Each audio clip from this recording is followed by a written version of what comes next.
Hello बच्चा लोग, पिछले वीडियो लेक्चर में हम लोग पढ़ चुके हैं कि fluid pressure at a point क्या होता है। ठीक, तो वो जो हमने पढ़ा है वो उस सिचुएशन में पढ़ा हुआ है जब फ्लूइड हमारा रेस्ट में है, जब फ्लूइड मोशन नहीं कर रहा है। मतलब फ्लूइड जिस भी डब्बे में रखा है, जिस भी बर्तन में रखा है ना, वो चीज मूव नहीं कर रही, वो रेस्ट में है। ठीक, जैसे छत पे रखा हुआ पानी के टंकी में, है ना, पानी के टंकी में जो पानी भरा हुआ होता है वो स्टेशनरी होता है, लेकिन जो ऑयल का टैंकर होता है वो क्या होता है, उस टैंकर के साथ ही जो है वो मूव करता रहता है। दूसरा कंडीशन कि अगर लिफ्ट में कोई फ्लूइड का डब्बा हम रख दें और लिफ्ट अगर ऊपर जा रही है तो उस केस में भी फ्लूइड क्या होगी, मोशन में होगी। तो उस केस में अब हम जानेंगे कि फ्लूइड प्रेशर डिफरेंस किन्हीं भी दो पॉइंट्स के बीच में कितना क्या होगा, और उस केस में बियॉन्ड फोर्स कितना एक्सर्ट करेगी फ्लूइड। ठीक, तो देखते हैं, पहले जो पढ़ा था वो रिकॉल कर ले एक बार कि जब फ्लूइड जो है स्थिर हो, मतलब रेस्ट में हो, तब वर्टिकली किन्हीं भी दो पॉइंट्स के बीच में प्रेशर डिफरेंस क्या होगा, तो वो होगा P1 is equals to P2 plus rho g z. P1 हो गया नीचे पॉइंट का प्रेशर, P2 हो गया उसके ऊपर पॉइंट का प्रेशर, है ना। रो जो है वो फ्लूइड की डेंसिटी हो गई, G 9.8 वाली value, acceleration due to gravity, और Z क्या है, उन दोनों वर्टिकल पॉइंट के बीच का डिस्टेंस हो जाता है ना। और उस केस में हॉरिजॉन्टली जो है, अगर दो पॉइंट्स हो, मतलब दो पॉइंट्स सेम हॉरिजॉन्टल लेवल पे हो, एक यहां हो एक यहां हो, तो इन दोनों के बीच में प्रेशर डिफरेंस कितना मिलता है, वो मिला था 0, है ना। और उस केस में बियॉन्ड फोर्स जो है वो क्या होता है, अब डूबने वाले ऑब्जेक्ट के वेट के जस्ट इक्वल होता है। तो बियॉन्ड फोर्स ऊपर की तरफ लगेगा, mg जो वेट है वो नीचे की तरफ लगेगा। तो यही चीज हम देखेंगे कि फ्लूइड जब एक्सेलरेटेड हो तब क्या होगा इन इक्वेशंस पे असर। ठीक है, प्रेशर डिफरेंस पे क्या असर पड़ेगा, बियॉन्ड फोर्स पे क्या असर पड़ेगा। तो सबसे पहले देख लेते हैं कि फ्लूइड जब एक्सेलरेटेड हो, कैसा एक्सेलरेशन हो, हॉरिजॉन्टली, है ना, जैसे ऑयल टैंकर्स। ठीक, तो उस केस में क्योंकि वर्टिकल एक्सेलरेशन तो कुछ होता नहीं है, इसीलिए जो ये इक्वेशन थी प्रेशर डिफरेंस की, वो यहां भी एज इट इज अप्लाई होगी। ठीक, कारण क्यों, क्योंकि एक्सेलरेशन जो है वो हॉरिजॉन्टल है, वर्टिकल नहीं है, इसलिए वर्टिकल डायरेक्शन के लिए प्रेशर डिफरेंस किन्हीं भी दो पॉइंट में उतना ही होगा जो पहले हमको मिलता था। ठीक, फ्लूइड इन रेस्ट के केस में मिलता है, लेकिन हॉरिजॉन्टल के केस में जो पहले 0 मिलता था अब कुछ डिफरेंस मिलेगा। ठीक है, तो डिफरेंस अमाउंट कितना होता है, तो L रो ए नॉट। यहां ए नॉट क्या है, ए नॉट होता है उस कंटेनर का एक्सेलरेशन जिसमें फ्लूइड रखा हुआ है।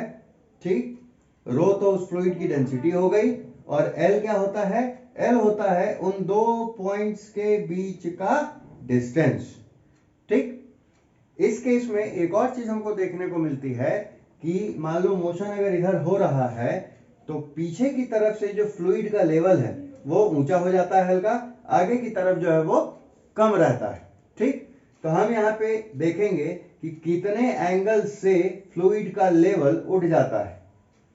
ठीक, फ्लूइड का लेवल जो रेस्ट के केस में ऐसा था, मोशन में आने के कारण थोड़ा ऐसा हो जाता है, टिल्ट हो जाता है। तो हम वही चीज देखते हैं यहाँ पे कि कितने एंगल से टिल्ट होगा हॉरिजॉन्टल के रिस्पेक्ट में। तो ये एंगल अगर हम थीटा मान लें तो थीटा की वैल्यू जो निकलती है वो इस इक्वेशन की मदद से निकलेगी, कितनी, तो tan theta is equals to h1 minus h2 by L, या फिर a नॉट बाई जी। तो a नॉट पता ही है, उस कंटेनर का एक्सेलरेशन या फ्लूइड का एक्सेलरेशन G 9.8, L जो है इन दोनों पॉइंट के बीच का डिस्टेंस, है ना। H1 और H2 जो है वो फ्री सरफेस मतलब जिस ऊपर से जिधर एयर हो, है ना, फ्री सरफेस की तरफ से ये डेप्थ है इनकी, ए और बी पॉइंट्स की। ठीक, नीचे से नहीं, ऊपर से, फ्री सरफेस से, ये तो इसका पेंदी हो गया। ठीक, अब ये तो हॉरिजॉन्टल एक्सेलरेशन का बात हो गया ऑयल टैंकर वाले केस में, है ना। अब अगर लिफ्ट में, एलिवेटर में अगर फ्लूइड रख दें और लिफ्ट मान लेते हैं ऊपर जा रहा है ए नॉट एक्सेलरेशन से, उस केस में क्या होगा, तो उस केस में सेम हॉरिजॉन्टली जो दो पॉइंट्स होंगे आपस में सेम लेवल पे, है ना, ये वाला कंडीशन, ये वाला मतलब इस टाइप का सिचुएशन, ए बी जो है वो सेम हॉरिजॉन्टल लाइन पे हों, तो उस केस में तो जो है दोनों पे प्रेशर सेम रहेगा, means pressure difference will be 0।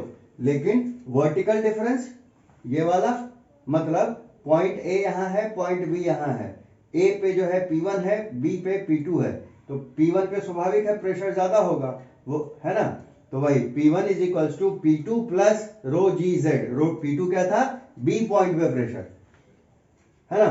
तो P equal to P2 plus उतना लिखें, या P1 माइनस P2 करें, अगर इक्वल टू के इधर ले आते हैं P2 को, तो है ना। तो P1 minus P2 is equals to क्या मिल जाएगा, वैल्यू यही रहेगी रो जी जेड ही, बस एक्सेलरेशन की वैल्यू थोड़ी सी बढ़ जाएगी। कितनी हो जाएगी, ए नॉट उसमें ऐड हो जाएगा, ठीक। और ये फ्लूइड जब नीचे जाएगा तो माइनस ए नॉट हो जाएगा, ठीक।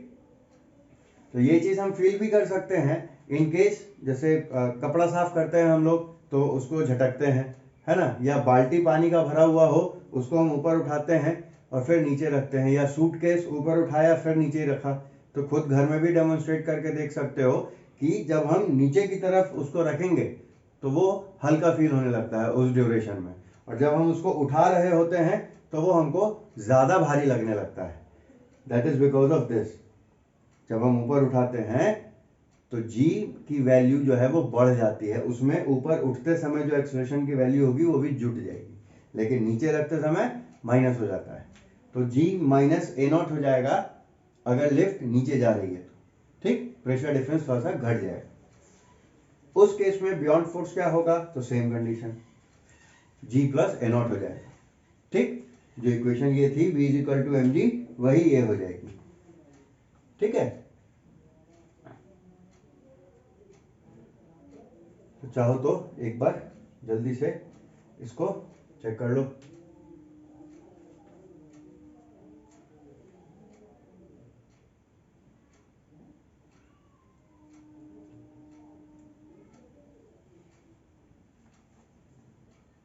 और ये वीडियो आगे देखने से पहले अगर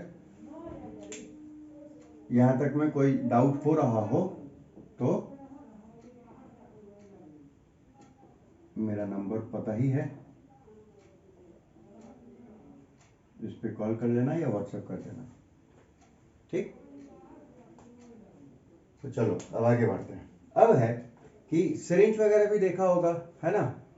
पहले दिन जो है वो प्रैक्टिकली फ्लूइड प्रेशर डेमोन्स्ट्रेट कराना था, पास्कल्स लॉ बताना था, तो सिरिंज की हेल्प से बताया था। तो सिरिंज में क्या होता है, एक हिस्सा जिसमें दवाई भरी हुई होती है वो मोटा होता है, और दूसरा जो उसका हिस्सा होता है वो थोड़ा बहुत ज़्यादा पतला होता है। इसी में हम लोग फिर इंजेक्शन लगाते हैं, निडल लगा देते हैं, है ना। तो इधर का तो क्रॉस सेक्शन एरिया ज़्यादा है, वहां पे क्रॉस सेक्शन एरिया कम होता है, पतला होता है। तो इन केसेस में जो है वो हम कौन सी इक्वेशन यूज करेंगे तो वो देख लेते हैं। सबसे पहले तो हमको ये ध्यान देना है कि जब हम इंजेक्शन से पुश करते हैं फ्लूइड को, तो इस तरफ से देखना कि ज्यादा तेज रफ्तार से फ्लूइड पास करता है। मींस अगर इधर स्पीड का हल्की भी अगर हम देंगे तो इधर बहुत तेज स्पीड से आगे निकलता है फ्लूइड, ठीक। तो वहां पे इक्वेशन ऑफ कंटिन्यूटी का केस लगता है, ठीक। इक्वेशन ऑफ कंटिन्यूटी वहां पे अप्लाई होती है। उसके according product of cross sectional area मतलब मोटाई एंड स्पीड मतलब जितने स्पीड से हम पुश कर रहे हैं या जितने स्पीड से निकल रहा है लिक्विड, है ना। तो product of cross sectional area and speed ये हर पॉइंट पे सेम होता है, चाहे यहां पे हो चाहे यहां पे हो, मतलब चाहे मोटे क्रॉस सेक्शनल एरिया में हो चाहे पतले वाले में हो, दोनों का प्रोडक्ट आपस में सेम होगा। मतलब यहाँ का A1 इंटू V1 यहाँ का A2 इंटू V2 आपस में बराबर होगा, ठीक। तो एक तरह से कंजर्वेशन वाला सिस्टम भी हम समझने के लिए मान सकते हैं कि भाई यहाँ पे एरिया घटा तो यहाँ की स्पीड बढ़ गई, ताकि दोनों का प्रोडक्ट जो है वो इस प्रोडक्ट के बराबर मिले, है ना। तो अगर पहले कोई 3-2 था तो वो अब 2-3 हो गया, प्रोडक्ट अभी भी 6 है ना। अब एक बहुत इंपॉर्टेंट क्वेश्चन है बर्नौली इक्वेशन। तो बर्नौली इक्वेशन क्या करता है, बर्नौली इक्वेशन जो है वो तीन चीजों को आपस में रिलेट करता है। क्या क्या? स्पीड को, प्रेशर को और उस पॉइंट के हाइट को। मतलब जिस भी पॉइंट पे हम स्पीड कंसीडर कर रहे हैं उस पॉइंट पे फ्लूइड का प्रेशर कितना है और उस पॉइंट का हाइट कितना है किसी भी रेफरेंस लेवल से। ठीक? क्या क्या रिलेट करता है ये? V, P and H। V, P, H। ठीक, इसको 5 बार रट लेना तो रटा जाएगा। V, P, H। V for speed, P for pressure, H for height. ठीक? और ये actually simply work energy theorem का एक एप्लीकेशन होता है इन केस ऑफ फ्लूइड। ठीक? तो अब देख लेते हैं कि ये इक्वेशन है क्या, है ना। चलो अब देखते हैं कि बर्नौली इक्वेशन होती क्या है। तो उससे पहले ये सिचुएशन समझ ले जहां पे हम इसको अप्लाई कर रहे हैं, क्योंकि बर्नौली इक्वेशन में क्या था? V, P, H को आपस में रिलेट करना था। V means speed of fluid, P means pressure, fluid pressure, और H मीन्स पॉइंट का हाइट जहां पे हम स्पीड और प्रेशर फ्लूइड का कंसीडर कर रहे हैं। तो ये एक सिचुएशन कंसीडर किया जिसमें A point, B point, A point का हाइट H1, B पॉइंट का हाइट H2। फ्लूइड का फ्लो अगर इस डायरेक्शन में हो रहा है तो मान लेते हैं कि T टाइम में फ्लूइड जो A और B सेक्शन में है वो खिसक के आगे बढ़ गई, मतलब ये A डैश और ये B डैश हो जाता है। ठीक? अब है कि A और B पे जो प्रेशर है, स्पीड है ना, और जो हाइट है उनकी, वो आपस में कैसे रिलेट होंगी? तो वो रिलेट होंगी इन इक्वेशंस की मदद से। ए पॉइंट पे प्रेशर ये हो गया रो जी H1 half rho V1 square. P2 पे सेम प्रेशर, ये हाइट और यहाँ स्पीड, है ना। तो इस सिचुएशन में ये जो रिलेशन है इनका आपस में